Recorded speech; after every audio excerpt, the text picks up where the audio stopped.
In today's video, I'll give you steps and strategies on how you can eat healthy despite having a very busy work schedule.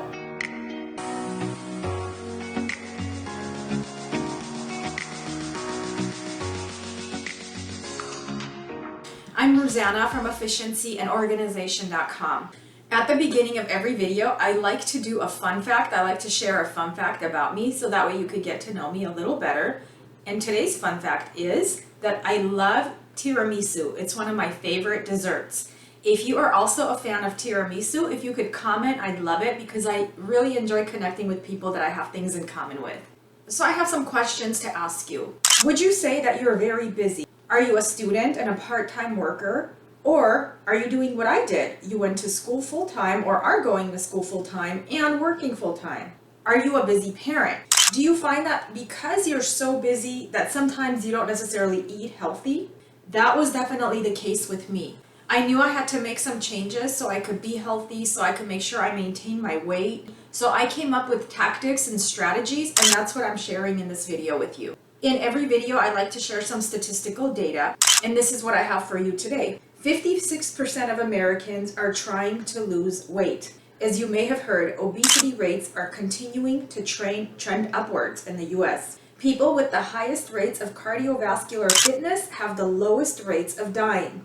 A healthy diet can help you build strong bones, protect the heart, boost the mood, and prevent diseases. I have a 3-step process that I share in basically every video on my website, efficiencyandorganization.com. What I do is I talk about how you can have organization, goal setting, time management in every aspect of life. And honestly, it's not any different for eating healthy and exercising. In order to keep this video short in length, I'm only going to focus on healthy eating, but I have another video and I will put the link down at the bottom in the description for exercising, how to squeeze in exercising when you're a really busy person. These are the 3 steps that I employed that helped me to try to eat healthy despite being very busy. The first step was setting a goal. My goal was to cut all dessert from my diet except for once a week. I also said I'm gonna cut all soda all week except Sundays. Further, I even decided not to drink any beverages that had flavors, that had sugars in them. I decided to just stick to coffee and water. And I noticed that over time, because I set the goal and I was monitoring it carefully, it worked out. I was actually able to develop it into a habit. After the first step, the initial step, which was setting a goal, my next plan was to have action plans. So for example, how I mentioned that I was only going to eat sweets and desserts once a week. That was one of the action plans. I kept having more and more action plans that I could implement. Another one was not going out to eat unless I had to, and it had to be done once a week. So then I thought to myself, okay, so if I'm not going to go out to eat, what do I do if I get hungry? We went and bought a bunch of healthy snacks. So for example, the hummus, little cups of hummus, I buy those because they come with pretzels and it's so easy. Like if I get hungry, I just go grab it from my little tiny fridge at work and I eat one of those. There's all kinds of snacks in the market, like those salads that they have that are like readily packaged, and that way you could just take it and have it available when needed. I ended up taking a lot of food from home, which ended up saving me money in the long run. A lot of times it involved fruits. I would buy fruits, cut them, put them in little Ziploc bags, and have them ready, have them at work with me. Having the action plans, seeing what would work for you, is really going to be step 2 in the process, which is coming up with things that you think you could do. So if you think it's going to be way too hard for you to be able to make and prepare food at home and that you have to eat out more than once a week, maybe you could say, okay, I'm going to eat out twice a week. Instead of 5 days, I'll just do 2 days. So you kind of have to do what works for you. Another strategy that worked for me was cutting portions. At my places of work, I've worked in several places in my life. It seems like everywhere I've gone, we've always had potlucks and get-togethers where food was involved. What I did though was I focused on mainly eating like the salads and the things I knew were not high in carbs and high in calories. The other thing I did was I cut portions. Instead of getting 3, I would just get 2, or I would just get 1. So I try to cut my portions so that way I'm still eating, I'm still participating, I'm not depriving myself, which I think is the biggest problem. A lot of people tend to starve themselves.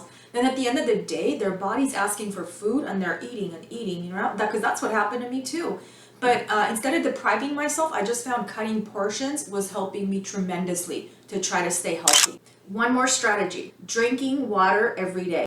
This is something that I've had to work on because I'm not naturally inclined to drink water. But I have a friend who does tennis. She's a tennis instructor, and actually she got me to do this. She got me to drink more water, to realize how important it was because it cleanses the system. I have found that healthy eating has actually helped me save money over the course of time, and that's one of the best things I could tell you. There's also saving time, because if I'm gonna go out to eat, I'm actually gonna get in the car, spend gas, go to a fast food place, pick it up, bring it. That's all time. The third step after setting goals and after creating the action steps comes monitoring. This is a very important step because this is where a lot of us tend to falter. We don't follow through with our goals. There has to be a system where we can track how we're doing. For me, what works is a calendar. I buy a calendar every year. In January, I go buy it. The way I monitor my goals for healthy eating is every week on Friday, I go in the calendar and I write down, did I do this? Did I do that? All the action plans.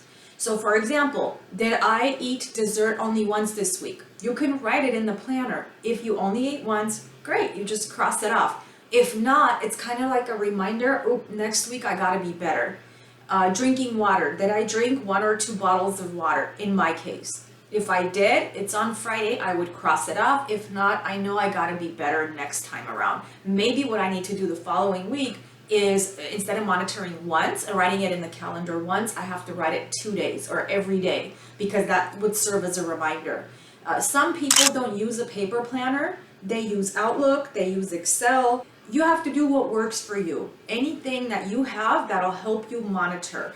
I even have on efficiencyandorganization.com, and I'll put the link at the bottom, a goal tracker. It's a form that says what the goal is, what the action plans are, and how often you're going to check on them. You can even print that form and put it somewhere near you that you can easily see and help you remind yourself. You can have it by a computer, you can have it by your bed, you can have it on a mirror, anywhere that you think it's most visible to you, to keep referring to it and to remind yourself that you have to follow through with that goal. As you could see, it's really all about systems, setting goals, having action plans, and monitoring. So any aspect of life could be set up as a system so that way you can achieve the goals that you want to achieve. On efficiencyandorganization.com, I have an article written. I have the link down at the bottom, and it's specifically written for busy people. When you get a chance, go on the link, visit it, and see what you can learn. Maybe you could find 2 or 3 or 4 strategies that work for you that you haven't tried before. While you're on the website, I would suggest you subscribe because there's a subscribe button. I'd also like you to subscribe to the channel and hit the notification bell because every Saturday at 6 p.m. I release new videos, and again, they have to do with various aspects of life. That way you'll be notified and you could see if you could learn something from the videos. The last fun fact for this video that I'd like to share, my husband and I and our 2 kids like to do one big family trip every year. We go somewhere. It's never for a long time. Typically it's for 4 nights because that's what we can afford, and that's what we do. But we like to go somewhere different every year, and we like to do a fun family trip. If you also do that or have done that with your family, it would be great if you could comment on it. I appreciate you being with me, and I will see you in the next video.